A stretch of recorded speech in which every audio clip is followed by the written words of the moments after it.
Vladimir Putin isn't playing any games and has signaled that he is in no mood for peace at this time. On a day when teams from both sides, Ukraine and Russia, are meeting face-to-face after a gap of 2 weeks, President Putin himself has signaled that he is in no mood for peace. He sent out a clear message to Ukraine, says, "I will thrash them."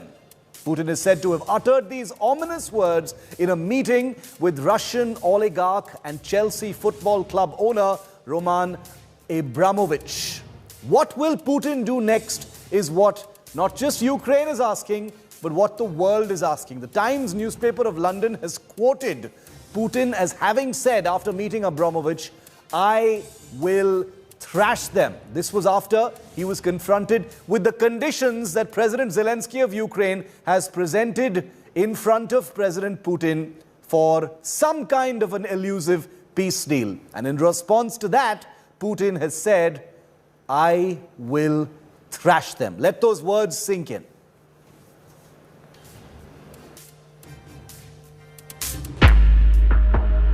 Tell them I will thrash them. With his invasion of Ukraine into its second month, Vladimir Putin has this threatening message for his counterpart.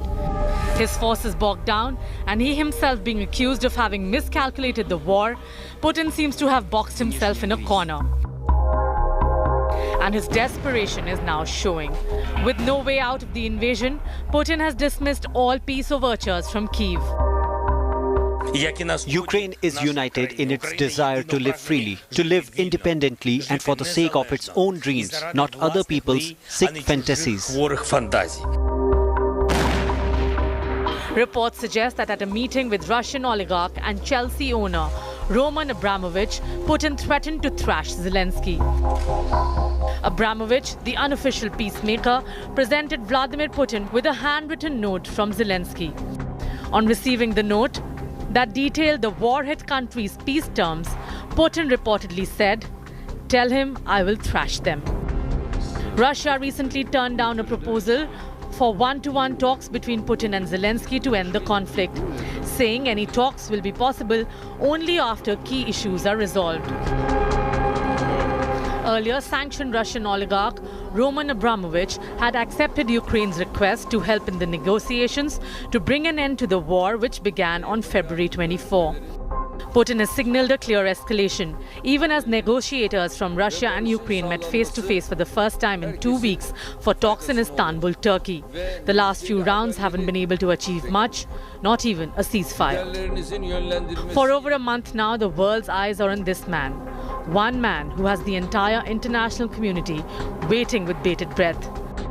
What will he do next? Bureau Report, India Today.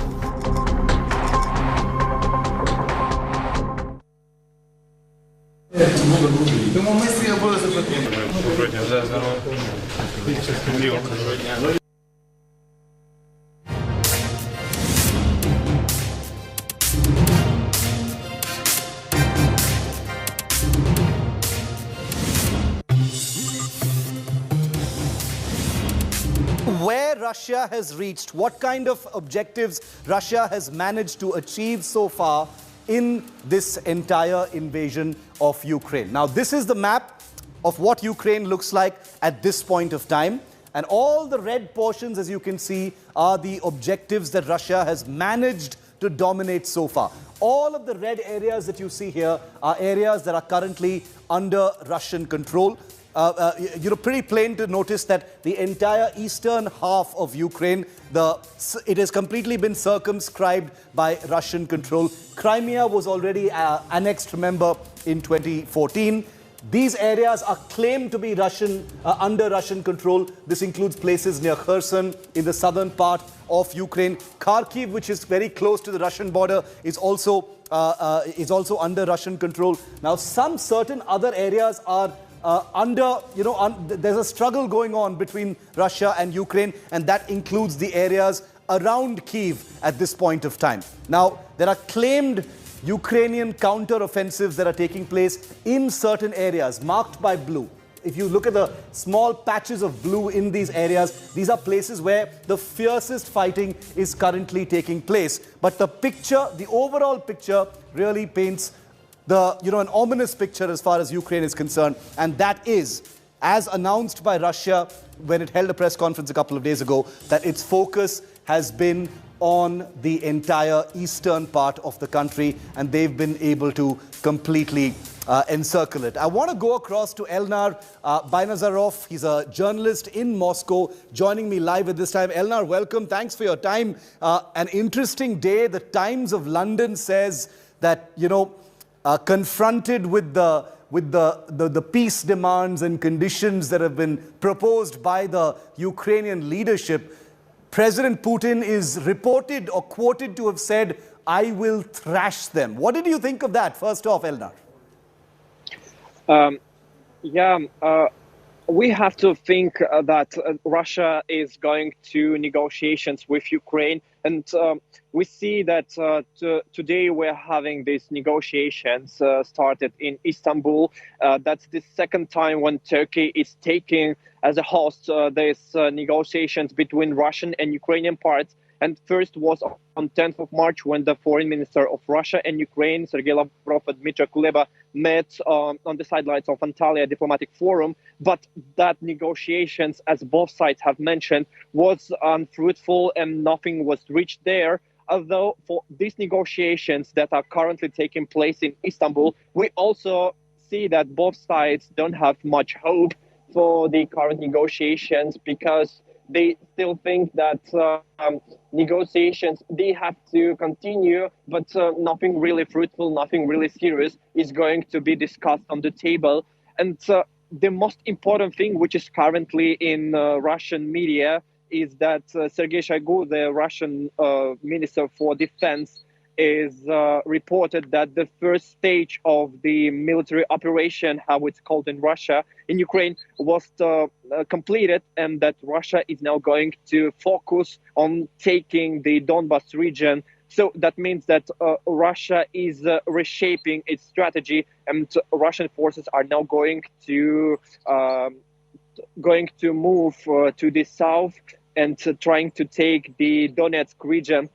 And we have conflict intelligence team, which is the journalist and war analyst group based in different countries. And this conflict intelligence group, they reported that Russia is going to take cities of Izium, Slavyansk and Severodonetsk on the south of Ukraine. And right now Russia is sending more forces, more troops on Belgorod, which is the Russian city close to the Ukrainian border. So we see apparently that Russia is really intended to take this Donetsk region.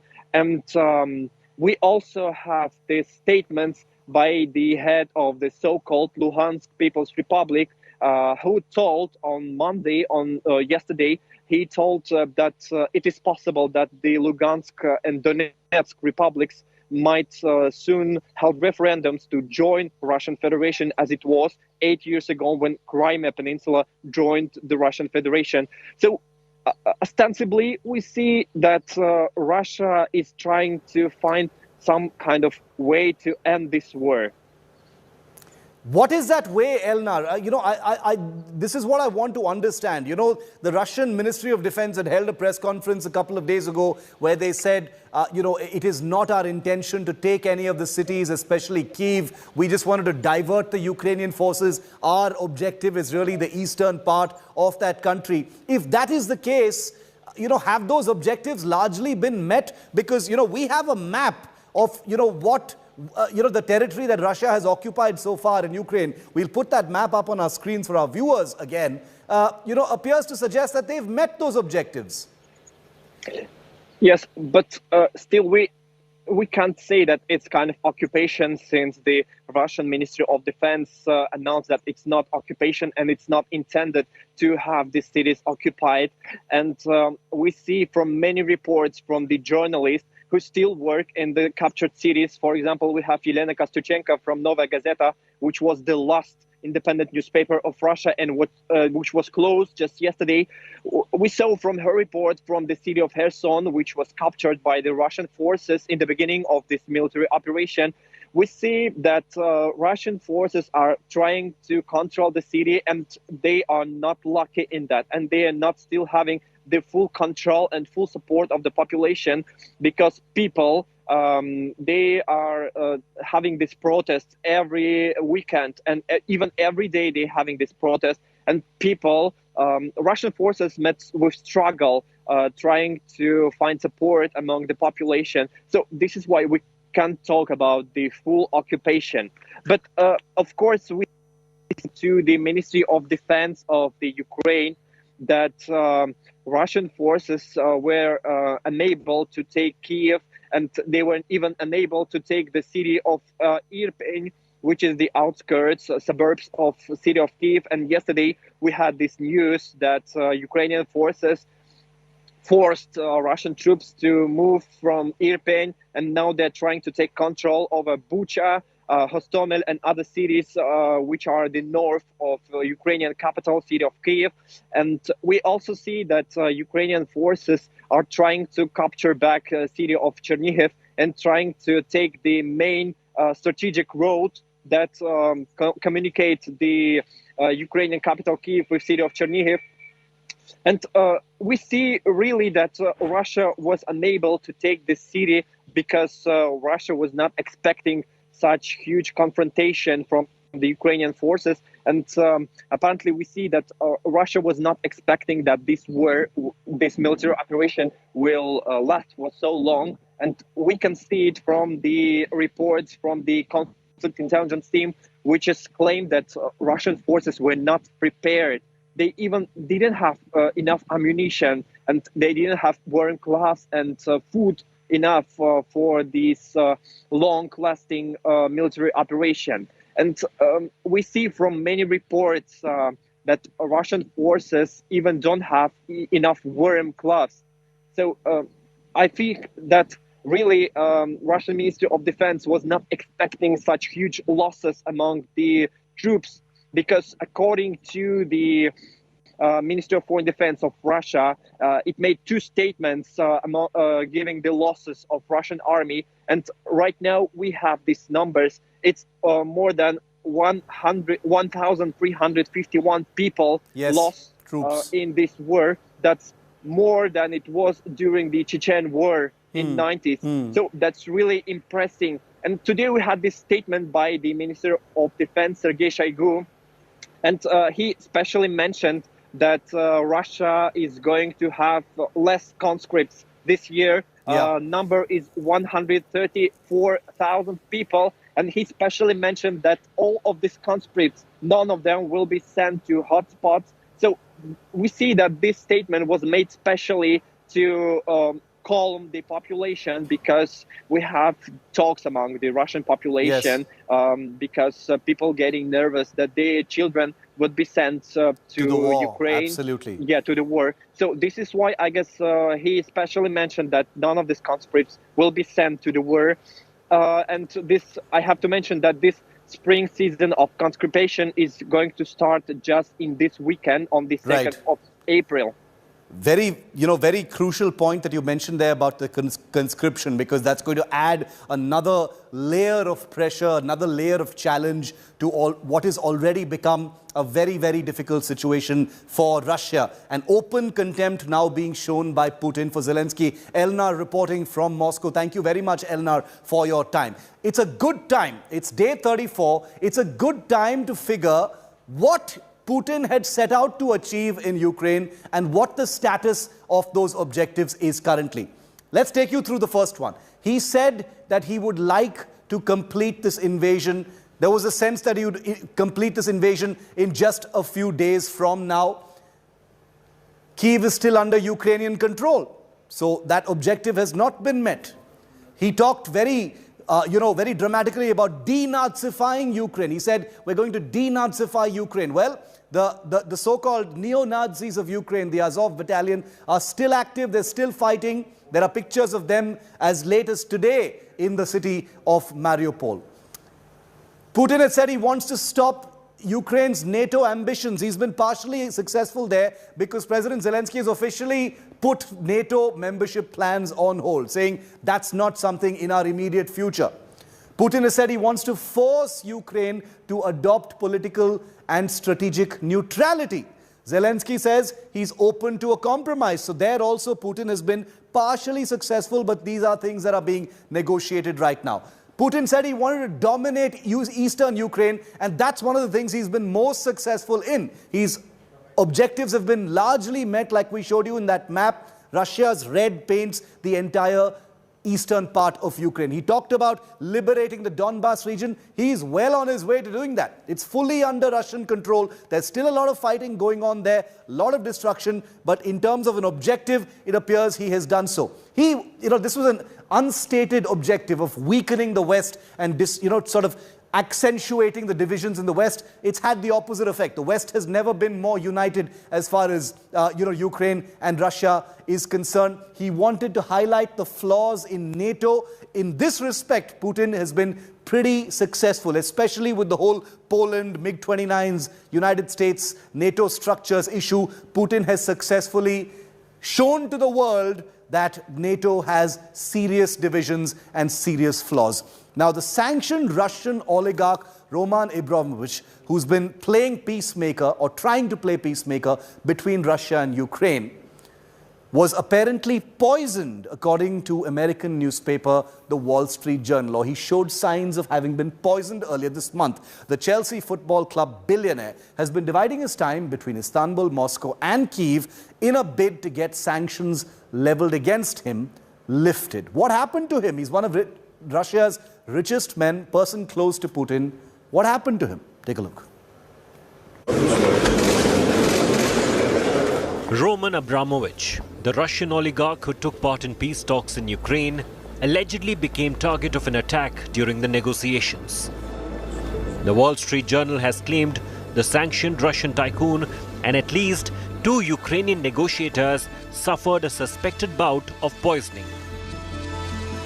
The report adds that the condition of the victims has since then improved and their lives are out of danger. According to reports in the Western media, the oligarch had flown from Turkey to Russia, but met Zelenskyy in Kyiv on his way. The billionaire then flew to Moscow with a handwritten note from the Ukrainian president and delivered it to Putin. The letter reportedly outlined Kyiv's conditions for the end of war, which Putin trashed.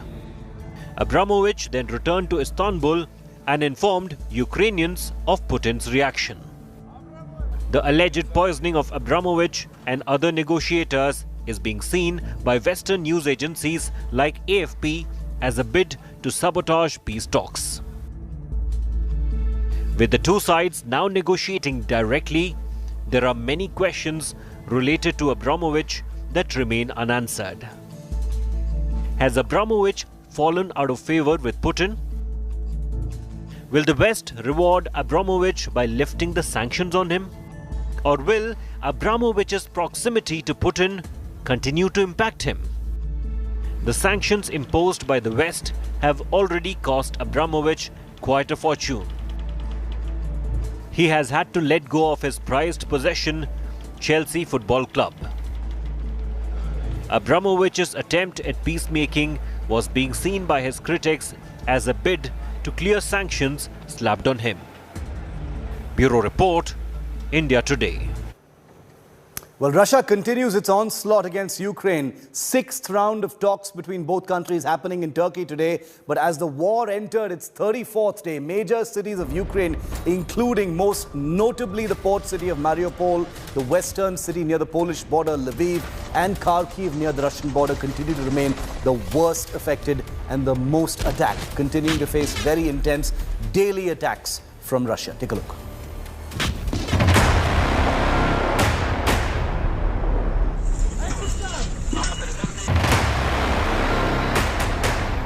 This is what Ukraine looks like, as the raging war gives no breather for the devastated country.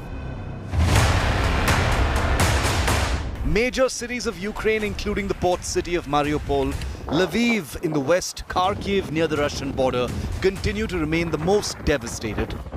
A massive explosion rocked the western Lviv region near the Polish border after multiple attacks by Russian forces. Residents of the city were seen running for their lives as smoke engulfed a neighborhood in the sprawling city, now facing a barrage of Russian strikes nearly every day. This was a heart-rending scene in Lurch city after intense shelling by Russian forces. Images capture the massive fire that erupted in Lurch. The rescue team in action could be seen struggling to extinguish this massive blaze.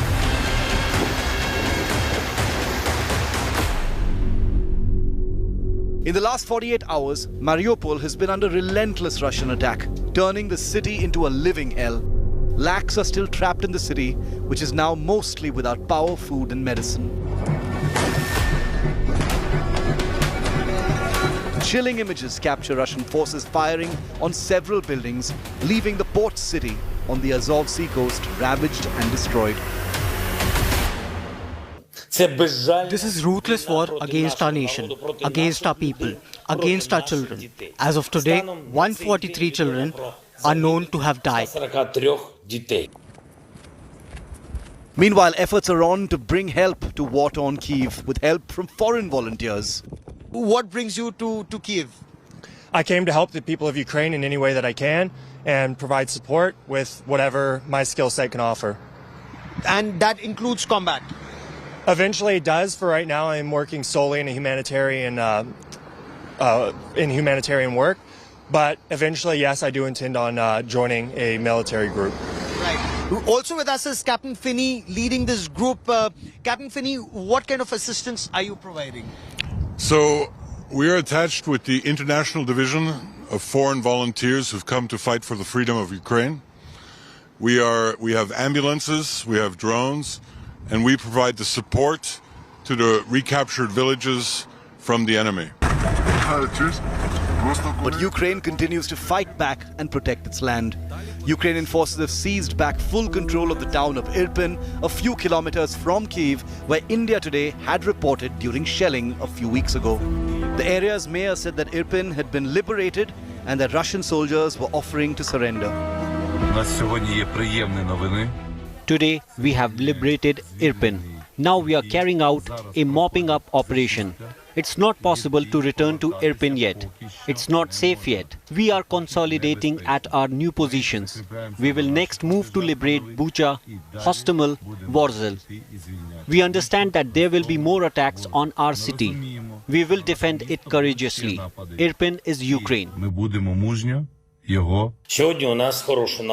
Today, we have good news. Our defenders are advancing in the Kyiv region, regaining control over Ukrainian territory. Irpin was liberated.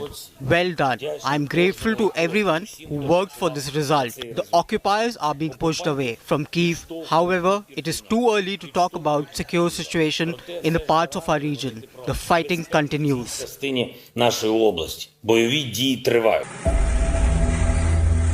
In fact, Ukrainian forces in the Donetsk and Luhansk regions repulsed 7 enemy attacks in 24 hours, they say, destroying 12 tanks, 10 infantry fighting vehicles of the Russian army.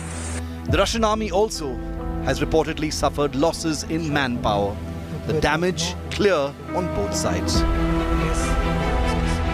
On day 34 of the conflict, while there is relative peace here in Kyiv, there have been a series of missile strikes in the Mykolaiv region. In fact, a government building was targeted, reducing it to rubble and leading to loss of life and property. There have also been strikes in Mariupol, where a Russian tank was also targeted. A video has gone viral of a Russian tank being targeted by Javelin anti-tank guided missiles. The Azov battalion is said to be engaging the Russian forces in pitched battles street by street. In several other parts of Ukraine, there is apprehension of intensified missile strikes. Clearly, as peace talks continue in Turkey, the apprehension is the worst is yet to come. With cameraman Lalit Joshi in Kyiv, Ukraine, Gaurav Sawant for India Today.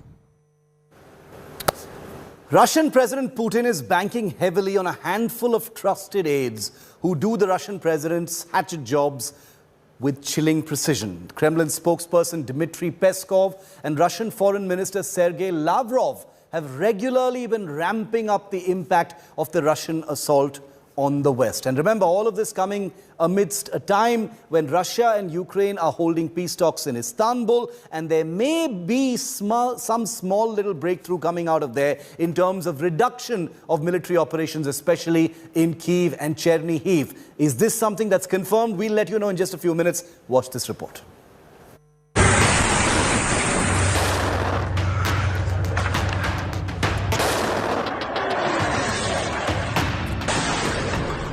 Losing war assets in Ukraine, bled by Western sanctions, fast turning a global pariah, and facing domestic fury.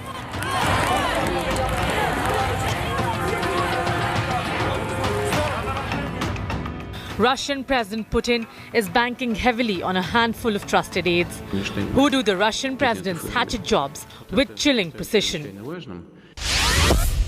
Meet Putin's nuclear lieutenants. Kremlin spokesperson Dmitry Peskov and Russian Foreign Minister Sergei Lavrov, who regularly ramp up the impact of Russian assault in the West. Dmitry is a press secretary to the Russian president and the main protagonist keeping the nuclear pot boiling in the global media space, belting out chilling threat of using nukes if there is existential threat to Russia. Peskov himself took a massive hit after the invasion as EU, US, Australia and UK froze his assets. When there is a threat for existence of the state in our country, we can use and we will actually use nuclear weapons to eliminate the threat for the existence of our country. Those laboratories are created. Foreign Minister Sergei Lavrov has seen a running diplomatic war with the West over invasion. At Putin's service since 2004, Lavrov has been accused of lying on Russian war to hide alleged war atrocities, railing against the West over its sanctions and even threatening NATO with direct war. Our Polish colleagues claimed ahead of the upcoming NATO summit that the peacekeepers must be sent there. I hope they understand what are they talking about. It will lead to the direct clash between the Russian and NATO armed forces that everyone has not only tried to avoid but said should not take place in principle. Ukraine is probably... Apart from sanctions on Lavrov himself, the West has also targeted his stepdaughter, Polina Kovaleva. Polina, who has a multi-million-dollar property in Kensington in West London, has been sanctioned.